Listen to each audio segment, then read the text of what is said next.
Welcome. आज के इस क्लास में मैं आपको विचलन के कारण के बारे में बताऊंगा।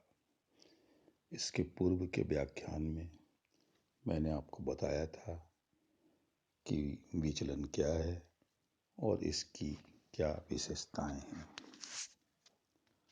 अब इसी क्रम को आगे बढ़ाते हुए मैं यहाँ पर विचलन के कारणों का वर्णन करूंगा।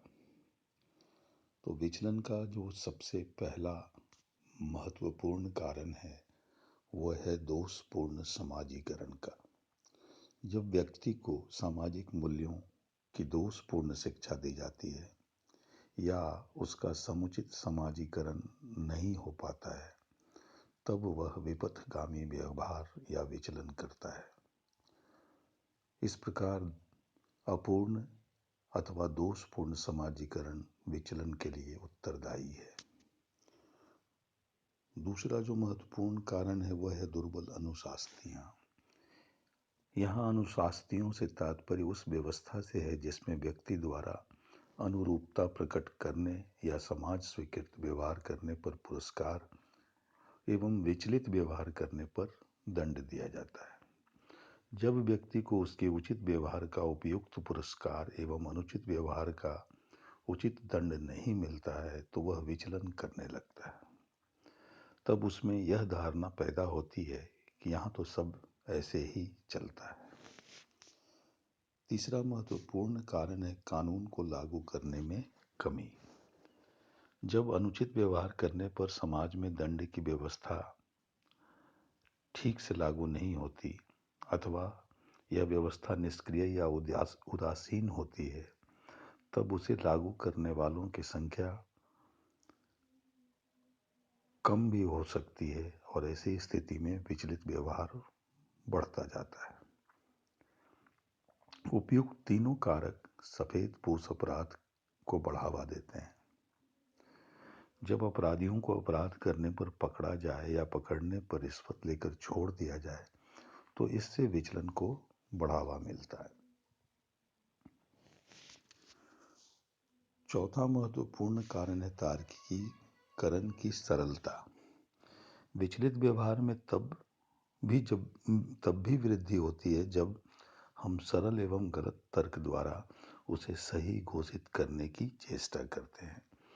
जैसे कि अगर कोई डकैती करता है और अपनी डकैती के लिए यह तर्क दे कि वह लूट के माल को गरीबों में बांट देता है और इससे शोषण से एकत्रित धन का समान वितरण करता है, तो यह तर्क वह अपने गलत काम को जस्टिफाई करने या सही ठहराने के लिए देता है।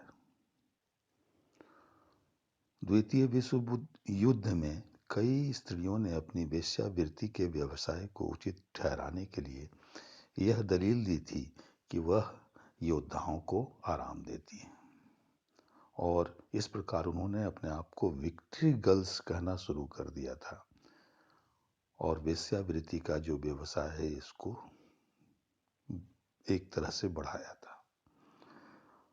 तो इस प्रकार तार्किकीकरण की सरलता भी विचलित व्यवहार को बढ़ाने में सहायक होती है।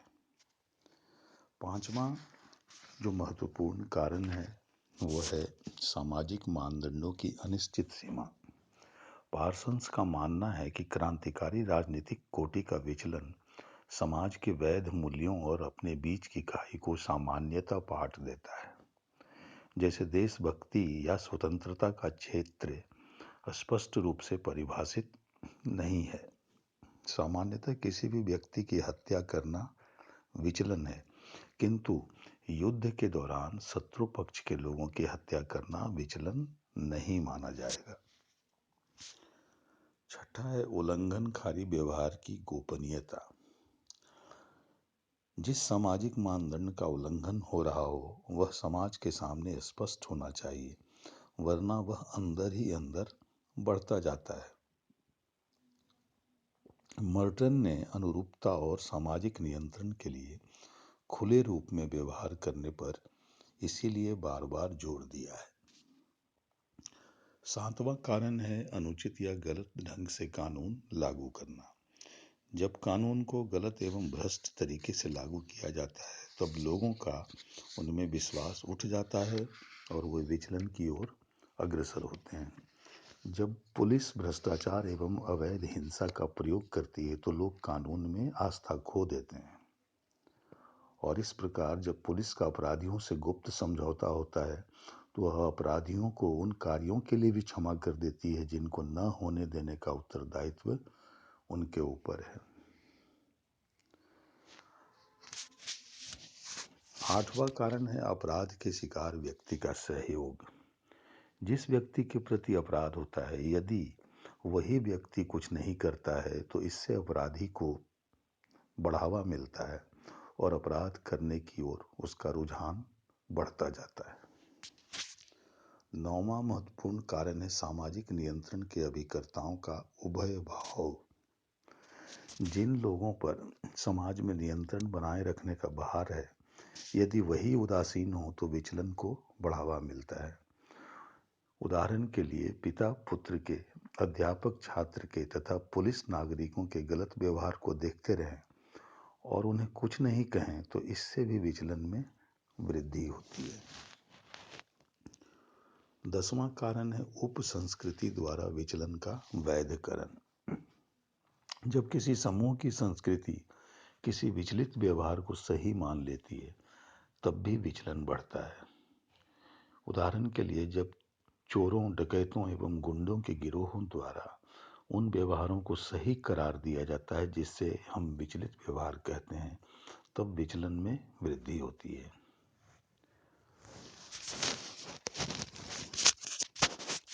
11वां महत्वपूर्ण कारण है विचलित समूहों के प्रति वफादारी की भावना।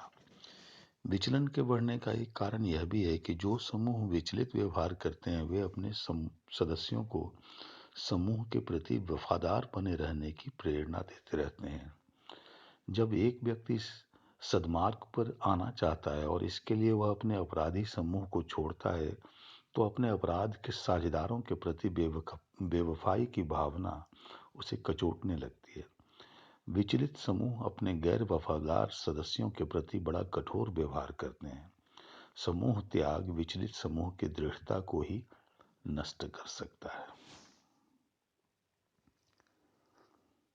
और 12वां महत्वपूर्ण कारण है इड, अहम एवं परा अहम में संघर्ष। मनोविश्लेषकों का मत है कि विचलन इड और अहम तथा इड और परा अहम के बीच द्वंद्व होने के कारण होता है। उदाहरण के लिए अपराध तभी होता है जब व्यक्ति को इड प्रवृत्तियों पर परा अहम का नियंत्रण शिथिल हो जाता है। विचलन के चाहे जो भी कारण रहे हों किंतु यह सामाजिक स्थायित्व के लिए खतरा होता है। कोई समूह केवल उसी समय ठीक चल सकता है जब सामाजिक जीवन सुव्यवस्थित हो और उसमें एक निश्चितता का वातावरण हो। यदि बहुत बड़ी संख्या में लोग आशा के अनुरूप व्यवहार करने में असफल रहते हैं तो समूह अस्त व्यस्त हो जाता है और समाज व्यवस्था नष्ट हो जाती है। दूसरी ओर विचलन बदली हुई परिस्थितियों के अनुरूप सामाजिक आदर्शों को ढालने का एक तरीका भी हो सकता है जिससे कि परिवर्तनशील परिस्थितियों में समूह कायम रह सके। इस प्रकार का विचलन अवश्य ही रचनात्मक होता है। बाल अपराध, भिक्षावृत्ति, वेश्यावृत्ति, मद्यपान, मादक द्रव्यों का सेवन, भगोड़ापन आदि सामूहिक जीवन के लिए ध्वंसात्मक विचलित व्यवहार हैं, जबकि बाल विवाह, विधवा पुनर्विवाह, निषेध एवं दहेज प्रथा आदि को समाप्त करने के लिए किया जाने वाला आंदोलन सकारात्मक विचलन है। तो इस प्रकार हमने देखा कि विचलन दो प्रकार के हो सकते हैं, एक ध्वंसात्मक और दूसरा रचनात्मक। तो इस व्याख्यान में आपको हमने विचलन के कारणों को स्पष्ट किया तथा यह भी बताया कि विचलन की प्रकृति यानी कि वो कैसे काम करती है। वो रचनात्मक भी हो सकती है और वो ध्वंसात्मक भी हो सकती है यानी कि समाज के लिए हानिकारक होती है। लेकिन हर समय ये हानिकारक हो ये ज़रूरी नहीं है, कई बार वह रचनात्मक भूमिका में भी सामने आती है। तो आज के इस व्याख्यान में इतना ही। धन्यवाद। Thank you.